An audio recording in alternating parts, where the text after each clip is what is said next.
Member Catanese. Here. Member Clark. Here. Dr. Clay. Dr. Clay. She said,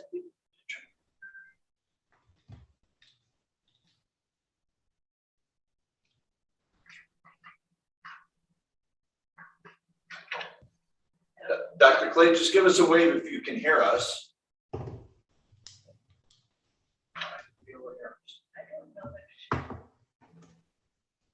Dr. Clay, are you able to hear us?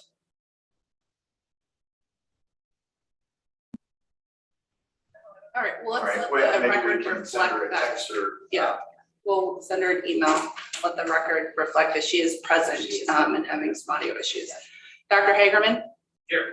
Member Haley. Here. Superintendent Hoffman. Here. Member Kravickas. Here. Member Meyerson. Dr. Robbins. Present. President Core. Present. You have a quorum, sir. Jackie's unmuted. Jackie, are you able to hear us now? And you Here. certainly are present. You're Here. present. Thank you. Sorry. Just as a quick reminder to our three members who are joining us virtually, it is particularly important to unmute and turn your camera on during votes. If I could just ask you to remember to do that. And with that, I will move us into item one, business reports. A couple of just quick notes from my end as the president's report. The hiring committee to place Alicia as our executive director will meet this afternoon. Just to set process, to perhaps establish interview questions and start the initial review of applications. Secondarily, I want to extend my thanks to Vice President Burton, Member Meyerson, and Dr. Clay, who will be appointed to the Accountability Appeals Committee. I do appreciate your willingness to serve in that capacity. And with that, that consists of the President's report, and I would turn to Superintendent Hoffman for her report. Thank you. Good morning, President Core, Vice President Burton, board members. Before beginning, I'd like to take a moment to acknowledge respectfully that the geographical landscape of Maricopa County sits on the ancestral homelands of those indigenous nations that have inhabited this land for centuries, including the Pima, Lehigh, and Lemay peoples. Go on to the next slide.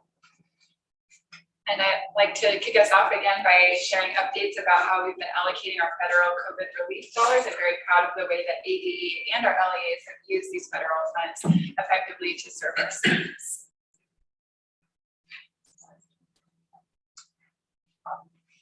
You might be tired of hearing about donors' choose, but this was the third and final investment, an additional $1 million. And this has helped us to now reach, we've now surpassed over 26,500 teachers across Arizona who have been served by this investment. Just a couple days ago was visiting teachers and touring classrooms in the Osborne School District, and many of the teachers pointed out to me the items that they had purchased using donors' choose dollars. We're very grateful. So we are just so thankful that we had this opportunity to invest directly in our teachers across the state. And this third round was a little bit different because these were matching funds. So any community members that made a donation, their funds were matched by our federal funds. And we've actually only allocated half of our $1 million so far. So if anyone goes on and makes a donation to Arizona teachers on donors' choose, then their donation will get matched. Next slide. And we want to continue to highlight also what's happening at the local level and local decision making, and this time focusing on the Payson Unified School District and their preschool program called Little Longhorns. They have had the opportunity to use federal funds to expand their preschool services to all students aged 3 to 5 years old in their community. This is a very important expansion for all of Payson students. Because it's just filling the gaps where state funds are unavailable. And previously, the Payson School District could only offer preschool for students with special needs, and now this extends to all students in the community. And so we're really proud to see how the school districts are able to use these funds to give back to the community and to make that want to share some just agency updates of different ways that we're new tools for teachers, students, and families from the department.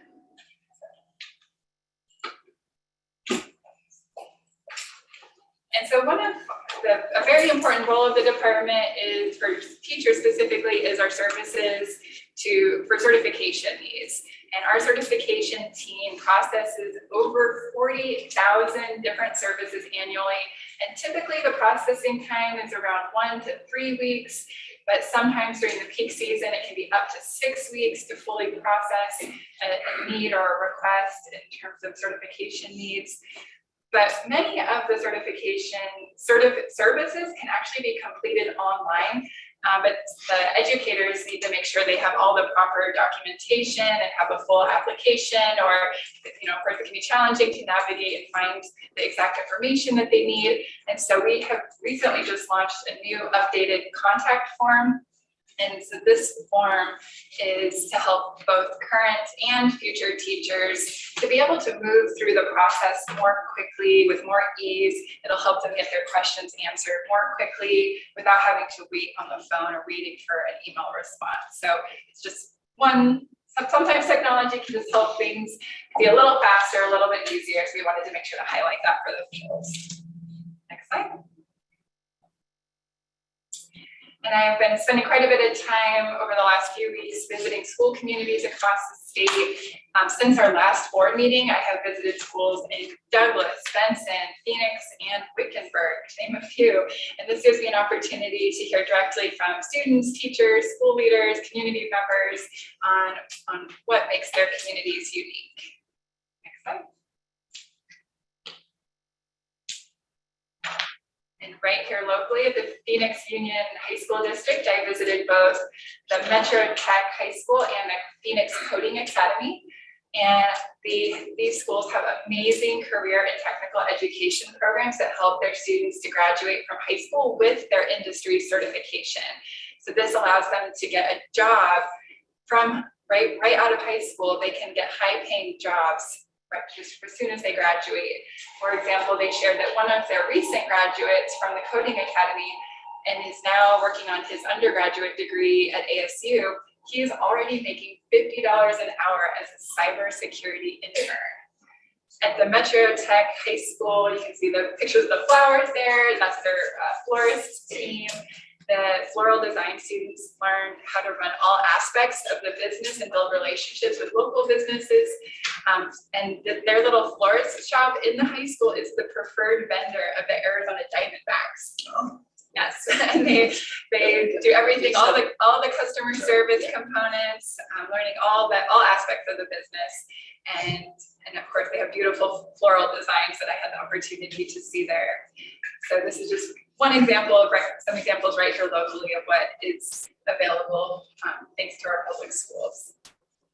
I also had the wonderful trip down to Cochise County, visited schools in Douglas and Benson.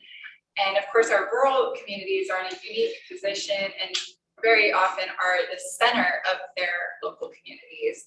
And as I met with teachers and all the staff, including the school counselors, the principals, one thing that was very evident to me is that they are often the long-standing community members who themselves graduated from the district. Sometimes their parents and grandparents graduated from the district.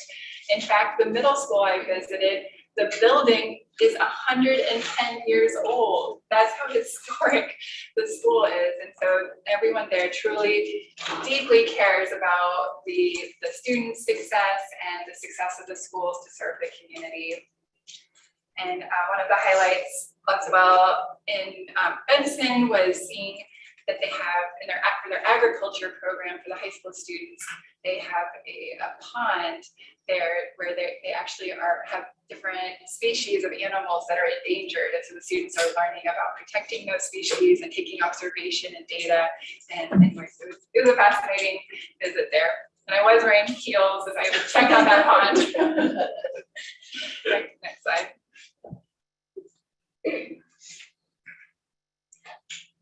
Then last week I had the wonderful visit to the Wickenburg Unified School District and met with some of their student leaders at Bolger Peak Middle School. I love hearing directly from our students about their favorite aspects about school and what makes coming to school most exciting for them. And one thing they highlighted was their annual Cowboy Poetry Contest, which they do in collaboration with the Desert Caballeros Western Museum and the Wickenburg Chamber of Commerce. And so the students there were really excited to share about the poetry competition and also their plans for the upcoming year's events. And then I think my last slide just says thank you, but I did want to make sure to end with the fact that we, on Saturday, 2 days ago, we had the opportunity to attend the Arizona Teacher of the Year Awards, and very excited to again celebrate Mr. Ty White, who is, I mentioned him last time because he is the 2022 National Rural Teacher of the Year, and now as of Saturday, he is also the 2023 Arizona Teacher of the Year and will be going on to compete nationally for the Teacher of the Year.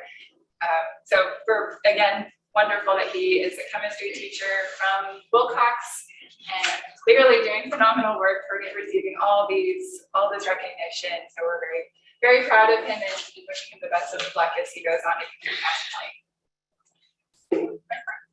Thank you, Superintendent Hoffman.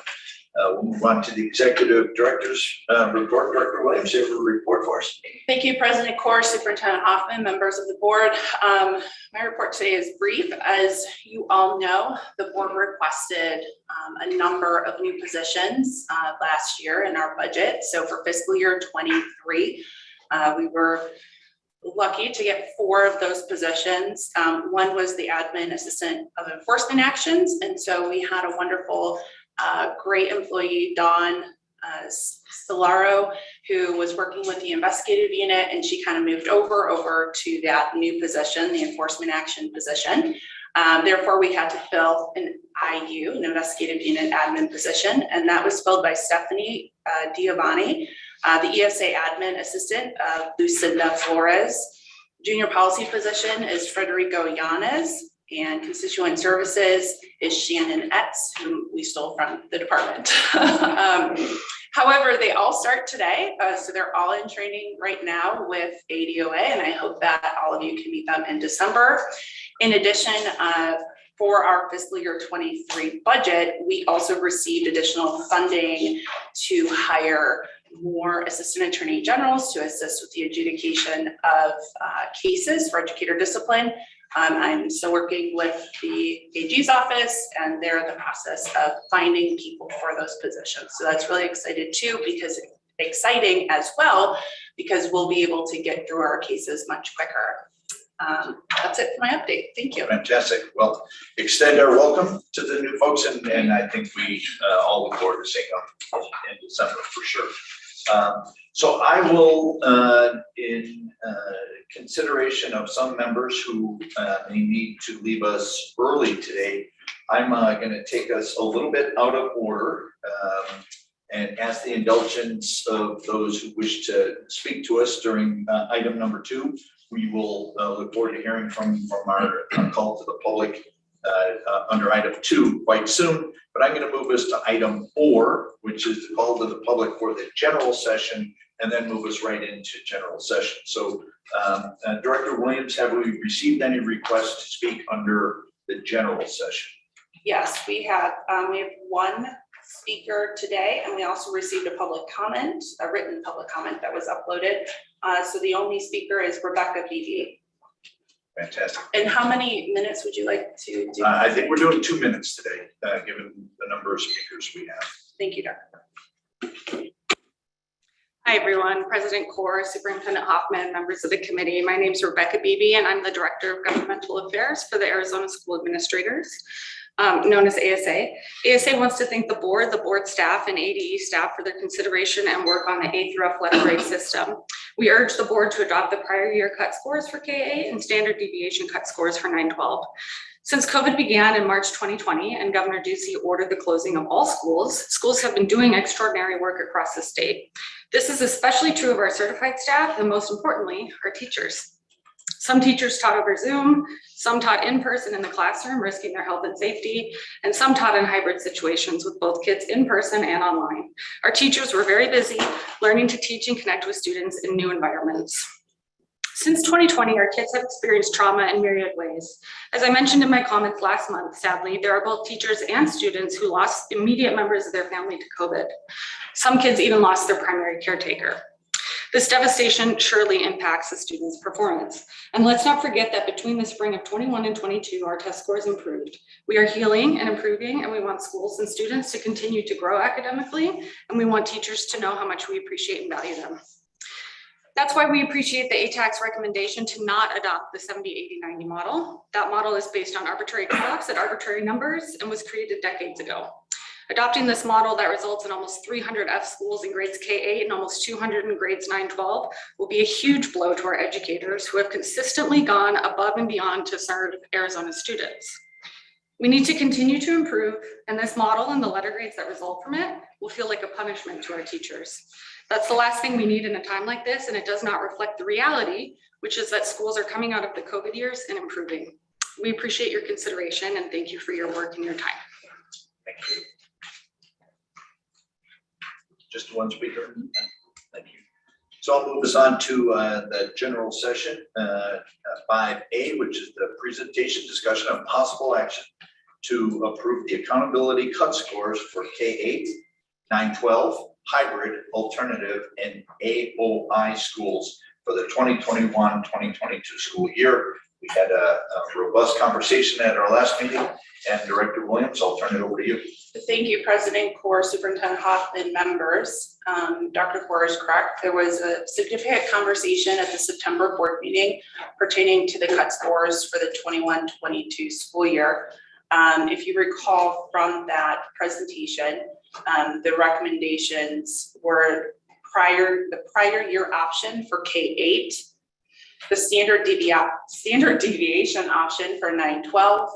And if you recall from last month, I was a little bit unsure of the alternative schools. However, after our last alternative TAC meeting, it is being recommended that the standard deviation option also be utilized for alternative schools. There were some questions from schools that serve a hybrid, right? So if they have a K-12, how they would be calculated. They'd be using the 9-12 cut score, which is in line with the business rule calculation from previous years. And we're confident that that is the correct way to do those hybrid schools. So on the executive summary for today's meeting, I have taken the charts that were part of the September board meeting. We've included a very rough follow-up from some of the members' questions that Jessica and Sean Smith from the department so graciously put together very quickly. And we also have the PowerPoint presentation with all the cut scores from the September board meeting. If there are new questions, I am happy to take those, but I don't feel as if we should go through the PowerPoint again unless the board wishes for me to do that. And I would recommend, calling a motion in whichever way. Very good. Thank you. Before we jump into that, I have been notified that perhaps our live stream is not working. Is there any way we can confirm that? Or? Yeah, I just checked it. It was Thank running. you. Yeah, thank you. Appreciate that. And thank you, Director Williams.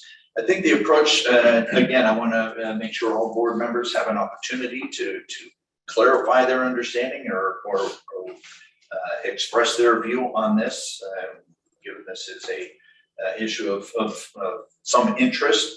But I will take the direction of seeking a motion, and then we can put it on the table for any conversation that may wish to be had. So with that, do I have a motion to approve the 2021-2022 accountability cut scores as recommended and direct the Department of Education to release the public file prior to November 1, 2022? Do I have such a motion? So moved. Thank you, Second. Thank you, Dr. Robbins. I have a first and a second. Any conversation, questions, or comments? Yeah, please, Member Haley. First of all, thank you so much, President Corr, Vice President Burton, Superintendent Hoffman, members of the board, and the work of the SBE and those that worked with us to come up with these cut scores. I really appreciate the conversation that we had at our last board meeting, and I understand that it's really important that our schools have a sense of continuity, particularly for our students in grades K through 8 after a season of incredible learning loss. And so it makes sense to continue to use prior cut scores. And I also see the value of going to standard deviation because we're now going to use the ACT as our high school assessment. I really appreciated what Member Kravickas said about the importance of being an A, and I'd like to associate myself with her comments that were made at the last board meeting. And I also appreciated Member Cadney's comments about how much our students had gone through during the pandemic and the both the learning loss, but also the absences that it acquired during the pandemic. But my view is that we should be providing our students, their families, our teachers, and our schools with the truth. And our students, if they don't know the content, then we need to ensure that a letter grade corresponds with the knowledge that they either know or have gained knowledge of. And I know that the cut scores we're voting on today do not also include the bonus score points that schools can add, and that includes growth and proficiency, as well as grad rates, college career readiness for our high schools, and acceleration readiness. I understand that there's a lot of growth that can occur from year to year, but at the same time, I am very concerned that we're not helping our students understand what it is that they actually know. So in my personal opinion, I would like the board to take a rigorous step toward reassessing what our letter grades mean and what our students actually know, and would like to work with members of this board, other stakeholders throughout the state to get us to a place of what an A actually means for us in the state, and to work with legislators, et cetera, to ensure that they have the resources so that all of our students can reach that point. So with that, I will reluctantly vote yes. Haley. Other comments? Anyone from a distance? Anyone online? Oh, Carla, thank you. Carla, Member Kravickas. Thank you all. I'm sorry I can't be with you there today. And I want to echo a lot of the comments that Member Haley just made, but also the comments that we received in the public from ASA. Even as a parent, I've seen our schools and our kids have gone through the past year and a half, and I couldn't agree with her more. My concerns are more global. My concerns are not reflective of all of the work that schools are doing right now, or the incredible work that the department and our board staff has done in the past couple of years as well. It's really about wanting to engage in a broader conversation as we move forward.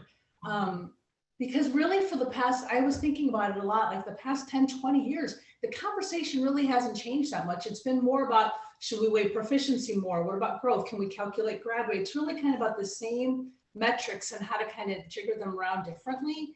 And I would love for us to have that broader conversation. And I would even point us to our neighbors to the north. Utah is about 2 years into this. About 2 years ago, they developed a profile of a graduate, which they actually call the Utah Talent Map. And they developed competencies along with them and are now in the process of thinking about how would they measure them for assessment and accountability. And those are those broader types of conversations that I would like to have.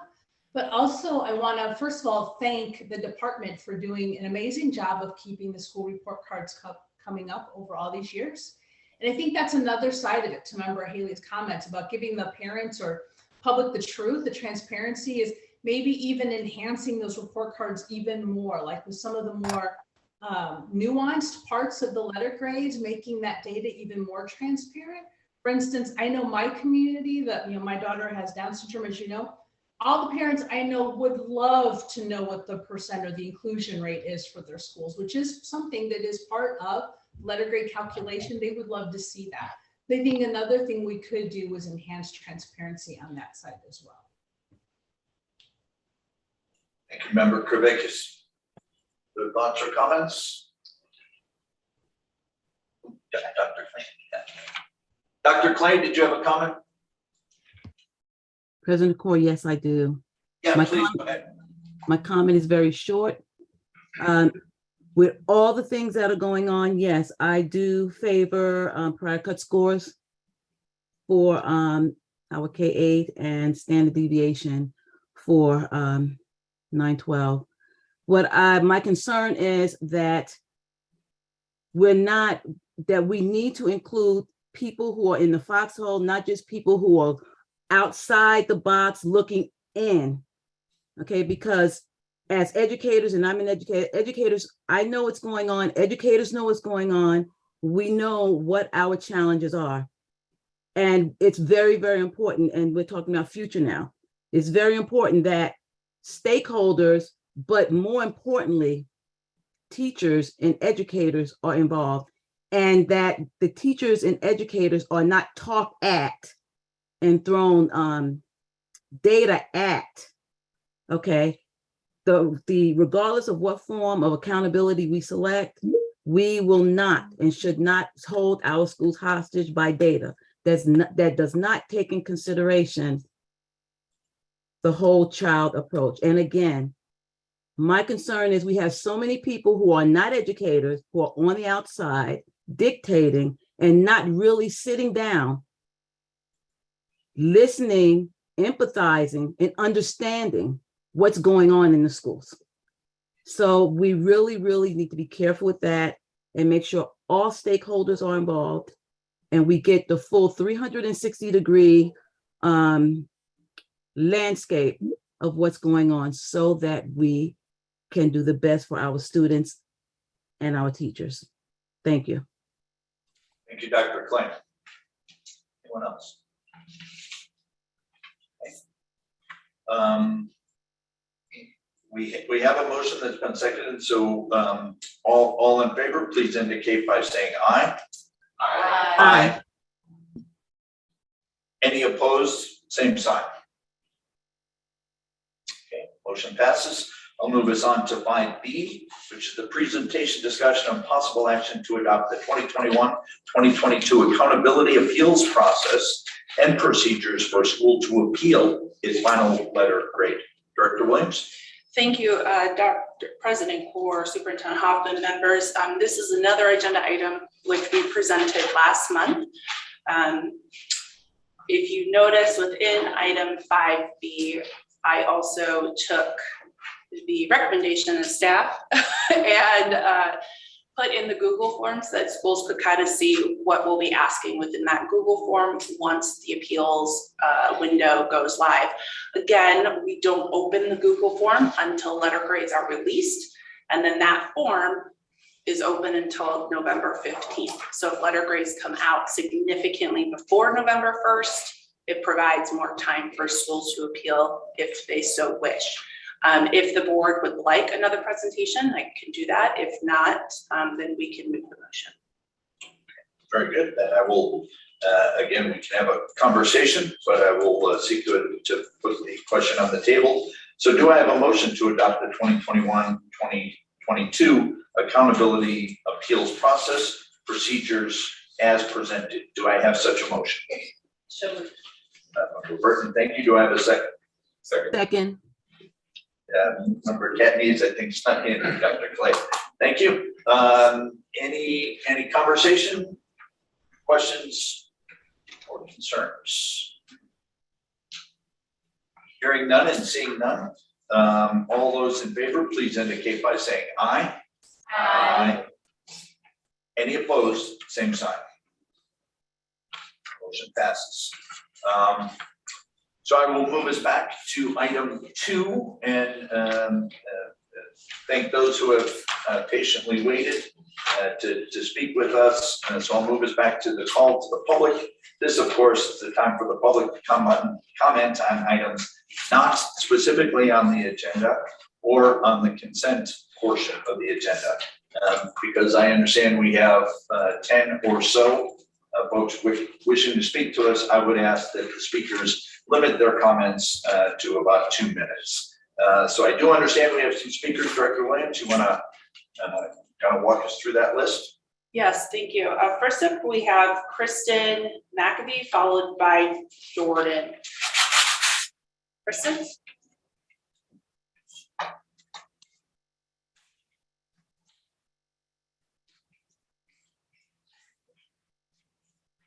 Your problem. For the speaker. 1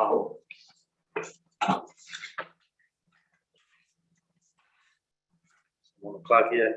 No, you're not yet. You ready to go? You introduce yourself and then she'll start the clock. Okay, I'm Kristen McAfee. Go ahead. All right, so I believe what I'm about to share will change education forever, and I'm excited to be here. These 3 principles changed my life. That's why I believe my books on education are so important. And I know it's like, we're the state, we don't buy books, right? But I believe it's important because we want to raise the next generation of leaders, right? No matter what stage they are. She's tired right now.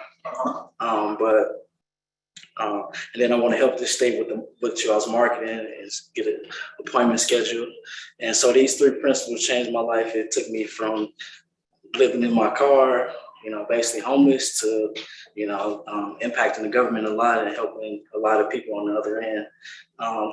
Principle 1, eat dog food, which I've been going to local board meetings, me and my daughter, regional, state, and nationwide.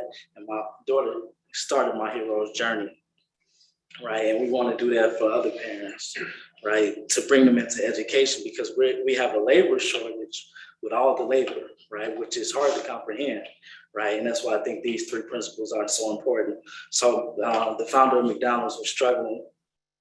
At one point, he had a consultant come in, and the consultant said, your problem is you think you're in the burger business, but you're in the real estate business, right? And so what he meant by that is he told him, you got to control real estate and the marketing, right? Change McDonald's forever, right? Now McDonald's owns all the real estate and they control the marketing.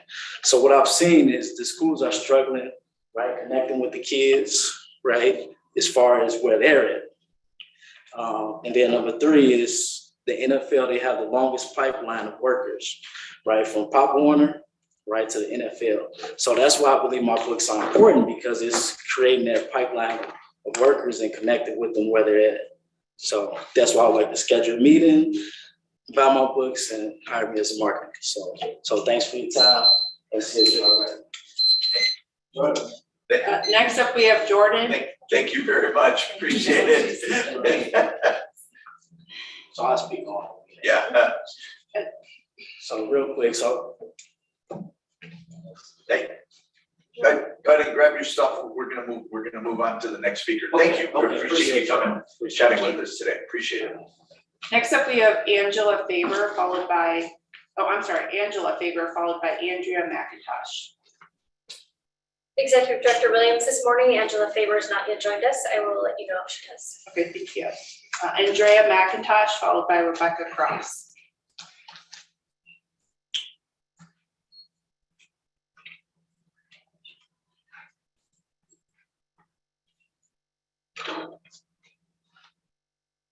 Do we have Andrea? Yes.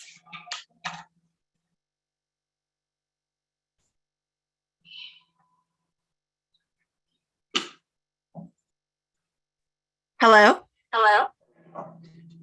Yes, we can hear you. Go ahead, Andrea.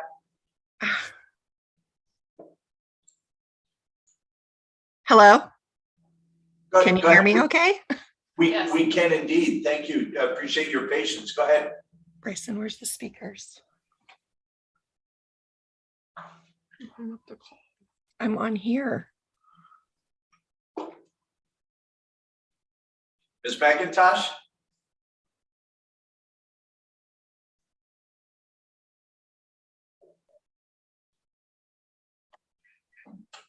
Hello? Yeah. Okay. I apologize. No worries. Technology was not being my friend this morning. I just wanted to address, good morning, by the way, and thank you for having me speak. One of the first things I was going to talk to you about after this weekend was the ACH issues with Class Wallet. But then after I had time to ruminate over it, I decided, and I received a email from the CEO of Class Wallet. I decided that was not how I would like to spend my time speaking with you. I would like to address an issue I have with the customer service in the ESA department. I would like to get an understanding of why it is in the handbook on page 36, we are able to request the addition of an MCC code of any sort to be added. And yet when I requested the MCC code of 5732 to be added, which is electronic sales, I was told by the Department of Ed through the ESA department that thank you for your feedback. As you know, the debit card does have contractual limitations and certain MCC codes are restricted. The specific code you mentioned below, 5732, electronic sales, cannot be added due to the potential risk to parents. I don't understand what the risk to parents is.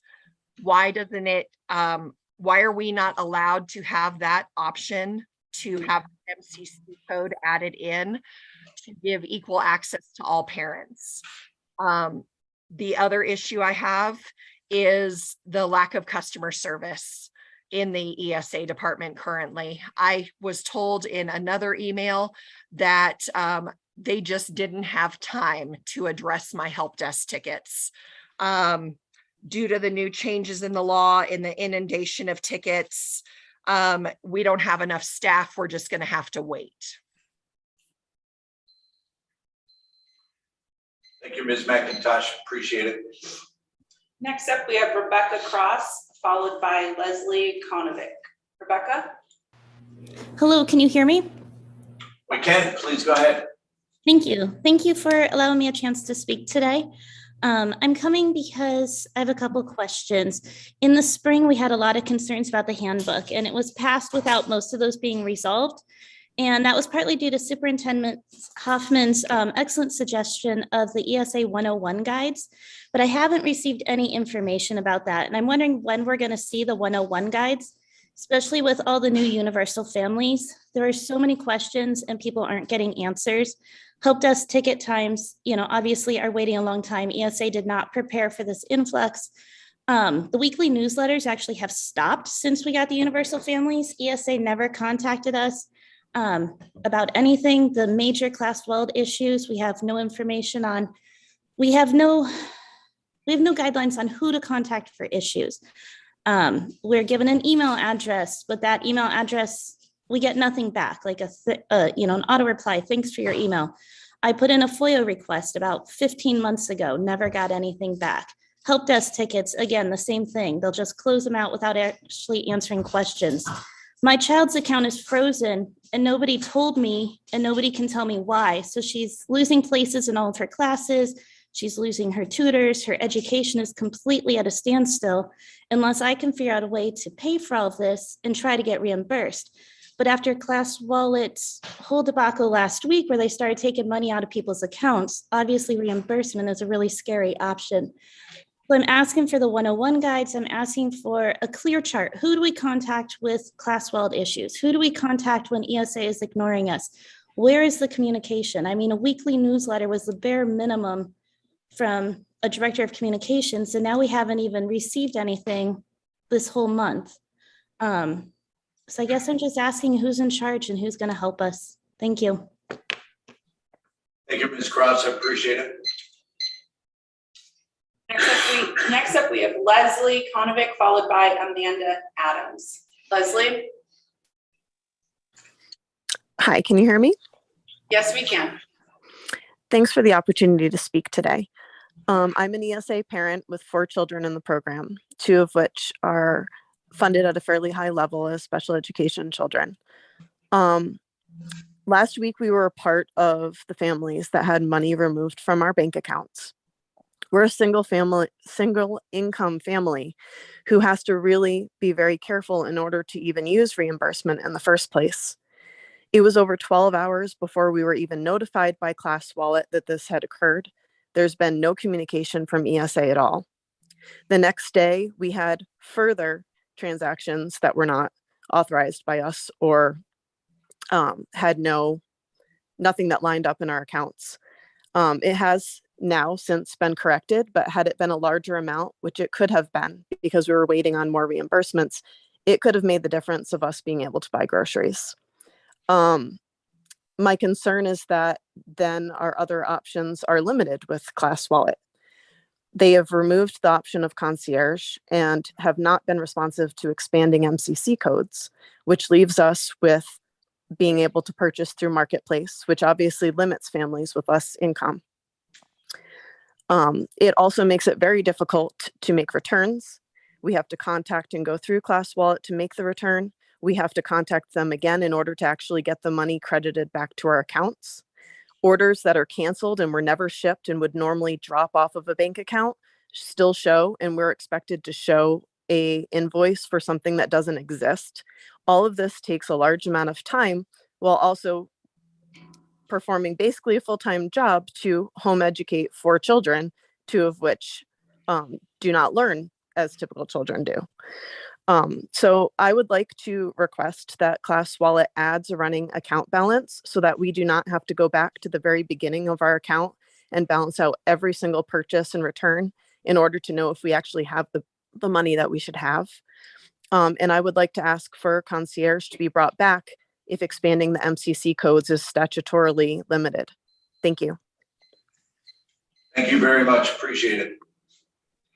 Next up, we have Amanda Adams, followed by Kelly Piccittino. Amanda? Yes, can you hear me? Yes. We can. Please go ahead. Perfect. All right. So the biggest reason I am speaking today is also about the Class Wallet kind of disaster that occurred at the end of last week. I was actually a lucky one in that I had no money removed from my account, but I now have double deposits for a book reimbursement that I'm going to have to get in contact with them, figure out and how to get that money back to them. So this hasn't been completely resolved. Some things are still kind of in the air with this.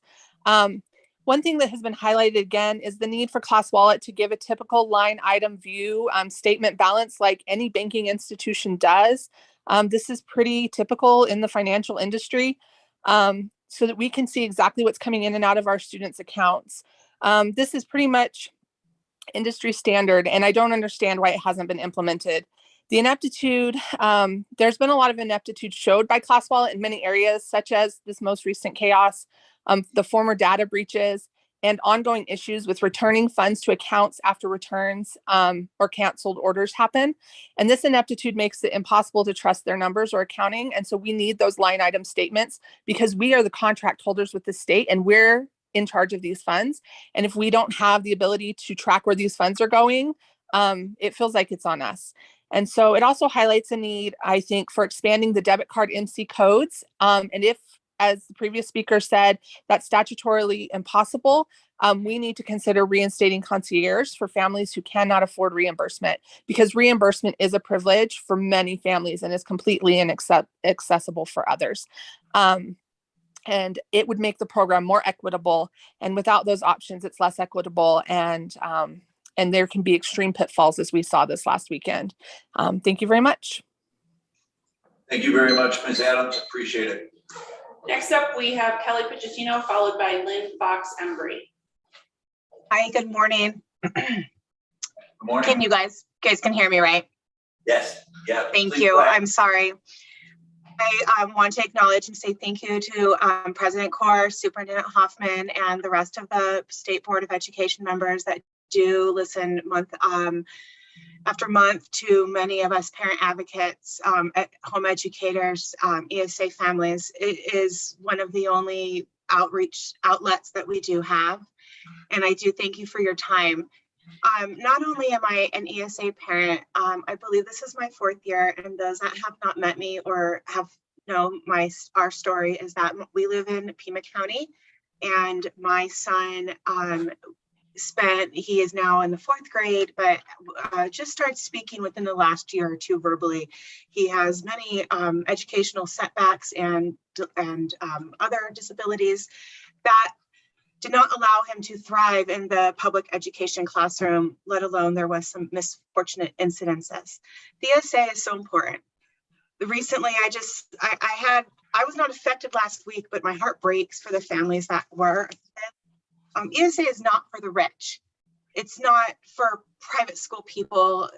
It's just not, it's not money, as we all know, that we just get. It's given to us, we're held accountable. And month after month, I have been asking and been saying that class wallet is an issue, guys, and not just myself, other families also. Right now, I'll just sum it. Lack of accountability for ESA finances. These are taxpayer dollars. We need accountability within the department and class wallet. Failed management with this communication. There's no communication, as we've heard previous. And we need the rules to really reflect a financial software system that can support the Department of Ed and the families. So it is just a easy process that's safe and secure. It would have been detrimental to our family if we would have had extra money taken out of our bank account for a reimbursement for an educational expense. This is lights, water, gas, groceries, families, birthdays, things, vendors. It's not right. I do think that there needs to be a bigger discussion, and the rules need to reflect some type of better support for parents. We get 2 minutes once a month. That's it. But thank you for your time. I think you kind of can understand what I'm trying to get at, is that we need support. We need the Department of Education to support our families, communicate with us, and help us from not having to spend unnecessary money that's not in our ability to pay for. Having Class Wallet take money out of people's accounts last week is unacceptable, and there's not been an apology from the Department of Ed. Where is that apology? That's the accountability that we want to see. Thank you. Thank you for taking time this morning. I appreciate it. Lastly, we have Lynn Fox Embry. Good morning. Can you hear me? We can. Thank you so much. Please go ahead. As always, thank you for the opportunity to speak again today. I wish I was coming here with something new to say, but unfortunately, it's the same old concerns. Lack of administration, lack of communication, and lack of financial overview. As you've heard, Hoffman's office has not completed the ESA 101 guides. With the new universal program out there, it is crucial that we have these guides available for all families. The handbook, again, needs to be redone to meet the new rules. And it's important that we get the handbook done right this time. As far as communication, as you heard, there's been no communication from the Department of Education to families regarding the new universal program or the Class Wallet debacle this month. You know, my concern is it is the state's funds, and the Department of Education is responsible for those funds. So they should be letting us know what they're doing to help fix these issues. Communication is the most important element for all parties to work together to make a program work. The department is lacking in that basic communication element. Financial and Class Wallet, oh my goodness, I hate to be asking someone again to investigate the business practices of Class Wallet. I have done this for years. Issues with their privacy, issues with refunds, issues with them charging taxes and they're not a resale vendor. The list just goes on. The delay in funding, I just am at my ends with this company and what they're doing to make it harder for us to use the program. I do know this board cannot do the much needed audit on Class Wallet, but I'm asking you to please, please, please request a full independent audit on behalf of our families. Reach out to whoever you can to make sure this happens to protect our funds and the funds of the state of Arizona. As people have stated before, we need accountability. We need everybody to know where every account is at. And also, if possible, can the department, the treasurer's office open up a proposal, I guess is the word, to get a new vendor now so we have it in place in case we do decide to get rid of Class Wallet? I know there are many concerns of families about managing funds, but the business practices of Class Wallet is a new level of mismanagement. The possibility of fraud is real. I hope that it doesn't come to the day that I come back here and say, I told you so. We need to protect our students' accounts and the state's funds. Thank you, Ms. Fox Embry. Thank you. I appreciate you taking time to chat with us. Unless you would like to go back to the two. Oh, do we have two? We have Jordan McAbee, and then we have, did Angela Faber join? No, she did not. Oh, I see. Okay. Okay, sure. Yeah, absolutely. Good to see you, Jordan. You want to come talk to us for a little bit?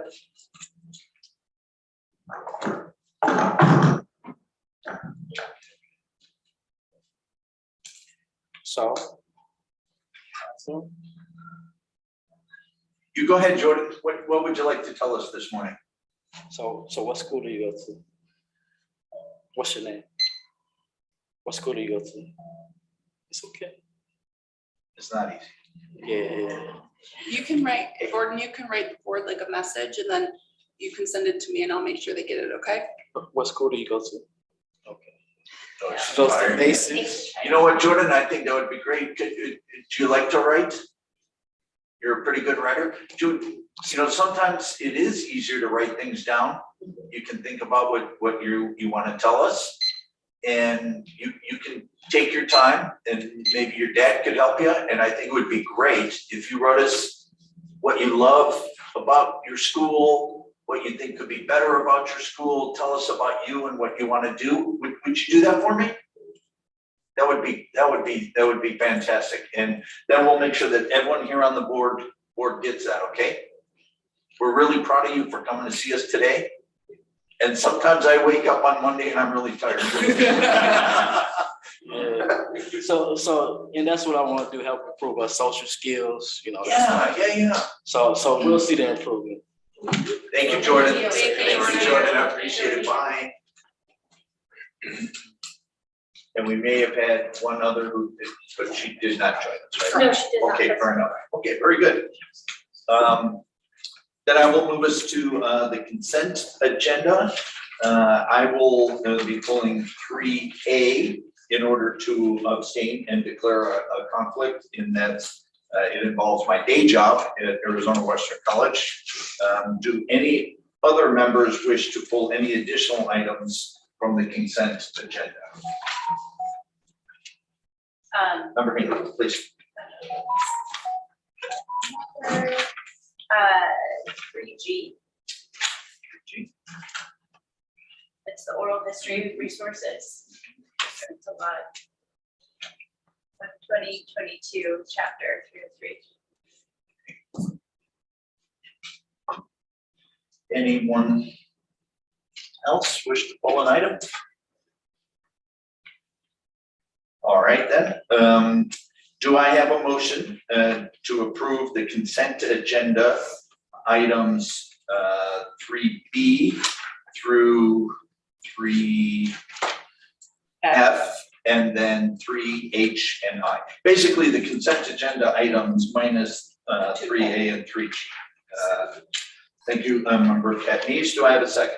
Second. Member Burton, thank you. Any conversation or consideration? Hearing none, all in favor of, just so we're clear, approving the consent agenda items minus item 3A and 3G, please indicate by saying aye. Aye. Any opposed, same sign. Motion carries. So I will do 3A. Do I have a motion to approve item 3A on the consent agenda? So moved. Do I have a second? Second. All in favor? Aye. Aye.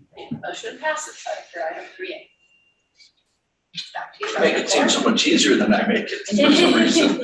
So we'll move on to consent agenda item 3G. Member Haley?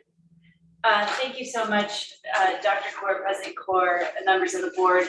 I just, it was Representative Nguyen was the author of this legislation to provide oral histories around the impact of totalitarian regimes. And I just, my reason for pulling it is I hope every member of this board would take time to watch these oral histories.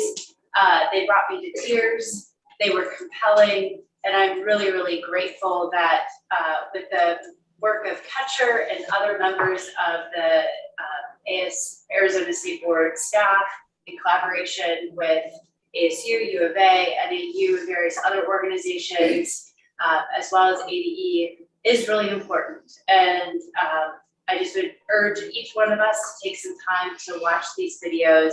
These are individuals that have survived totalitarian regimes and communist regimes, and we need to keep their experience alive. So with that, just wanted to give those comments.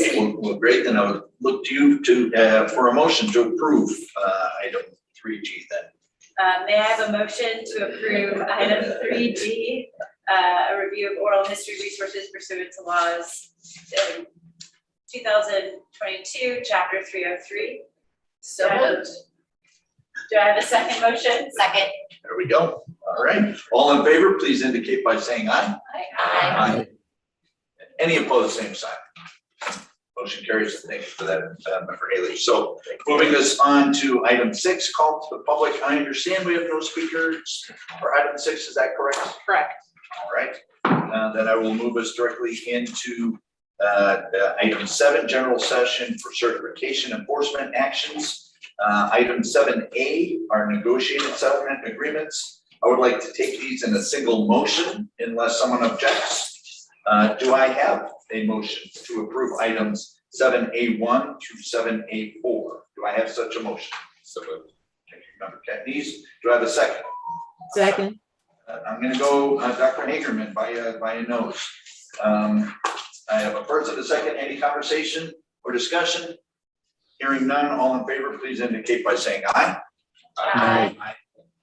Any opposed, same sign. Right. Moving us on to our final agenda item, Executive Director Williams.